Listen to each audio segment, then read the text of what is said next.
તો હું એક નારો લગાવીશ, આ બધા એક નારો લગાવજો, ભારત માતા કી, ભારત માતા કી, લડેંગે, લડેંગે,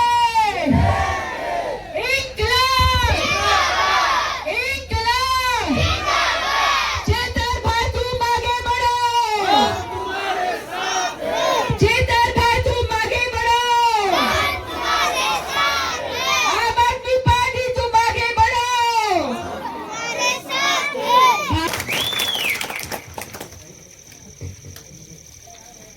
અમે કેમ ભેગા થયા છે? દર પાર્ટી પોતાનો પ્રોગ્રામ કરશે, પણ આમ આદમી પાર્ટીમાં તમે આયા કઈ તો વિચારીને આપણે આયા હશો.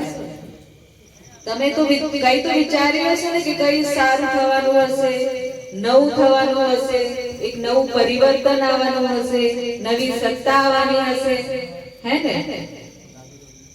અને તમે જે વિચારો છો બિલકુલ પાકું છે, એવું થવાનું છે. આમ આદમી પાર્ટીની બોડી તાલુકામાં આ વખતે કવાટમાં બેસવાની છે. જોરદાર તાળી વગાડો. આ વખતે પરિવર્તન ચોક્કસથી આવશે. તમને ખબર છે કે હવે તાલુકા પંચાયતની ચૂંટણીઓ આવે છે, જિલ્લા પંચાયતની ચૂંટણી છે, તો 5 વર્ષ પછી આ સમયગાળો આવ્યો છે.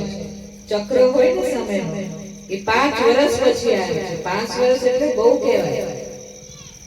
તો હવે આ વખતે આપણને શું કરવાનું છે, નિર્ણય આપણે લેવાનો છે. આ બહુ ગંભીર મામલો છે, આ આપણા ભવિષ્યનું મામલો છે. તમે કોઈ પણ નાનસાન પાર્ટીઓને અગર વોટ આપો છો તો પછી તમે જ્યાં છો ને ત્યાં જ પછી રહેશે. તો કેમ આ વખતે પરિવર્તન લાવીએ?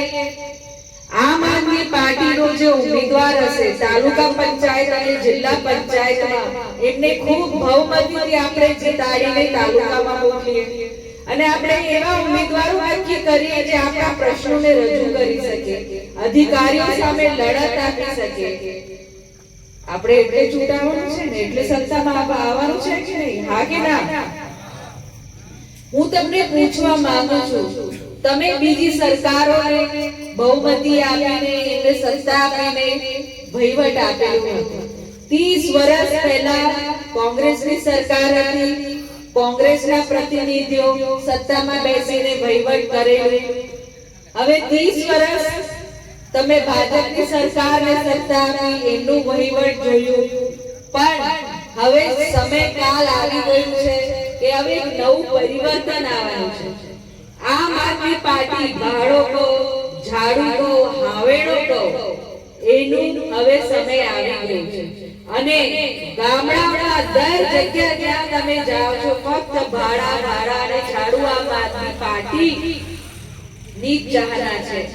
તમે જોયું હશે 2 દિવસ કે 3 દિવસ પહેલા પંજાબમાં આમ આદમી પાર્ટી ની સત્તા બેસી છે. જોયું કોઈ? તાલુકા પંચાયત અને જિલ્લા પંચાયતની 70% સીટો જીતી ગયા છે અને સરકાર બનવાની છે પંજાબમાં. જોરદાર તમે તાળી વગાડો. તો હવે પાછું સમય આવી ગયું છે અને હવે ગુજરાતમાં આપણે સત્તા પરિવર્તન કરવાનું છે. અને આમ આદમી પાર્ટીની તાલુકામાં બોડી બેસે, જિલ્લામાં બોડી બેસે, આપણે એવો પ્રયત્ન કરવાનો. આપણે આપણી માંગણી અને હક માટે લડવાનું છે. મારી બહેનો, તમે પાછળ બેઠેલા છો, તમે કેમ આવ્યા? તમને પણ તો ખૂબ સુવિધાઓ આપવાની કીધી હશે ને બીજી પાર્ટીઓ. આપણા એક પ્રધાનમંત્રી હમણાં બેઠેલા છે દિલ્હીમાં, એ ગઈ ચૂંટણીમાં એવો દાવો કરેલો કે મારી બહેનો, એવું બોલે ને, મારી બહેનો તમે જે ચૂલો સળગાવો છો, એ ચૂલામાંથી જે ધુમાડો નીકળે, એ ધુમાડામાંથી જે આંસુ નીકળે, એ આંસુ અમને સહન નહીં થતું, તો તમને હવે ગેસનો બાટલ આપીશું ફ્રીમાં, તમને સબસિડી આપીશું, તમને ઓછા ભાવે આપીશું. મળે છે તમને ફ્રીનો બોટલ મળે છે તમને? બહેનો મને હા કે નાનો જવાબ આપો. હા કે ના? ઘરમાં ઝઘડા ઘાલી નાખ્યા. બહેનો તમે કહેતી હશો ને તમારા ઘરમાં કે જાઓ આજે બાટલ પતી ગયું છે, ગેસ નહીં આવો, કહો છો કે નહીં?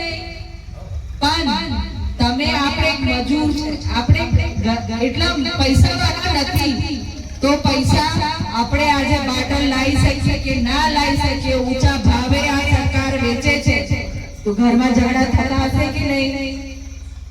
સાચી વાત? સાચી વાત. સાચું બોલો, કઈ નહીં બોલે. તો આપણે સમજવાની જરૂરત છે કે કેવા કેવા આ લોકો કાવ્યકૃત રચે છે અને આપણા ભાવનાથી આ લડે છે, આપણને ભડકાવે છે આ સરકાર અને એકબીજાથી ઝઘડો કરાવે છે. અહીંયા કેટલા યુવાનો કોલેજ જાય છે, એમનું ભણતર પૂરું છે, હું પૂછવા માંગુ છું, કેટલા યુવાનો કોલેજ જાય છે? આપ કહેશો?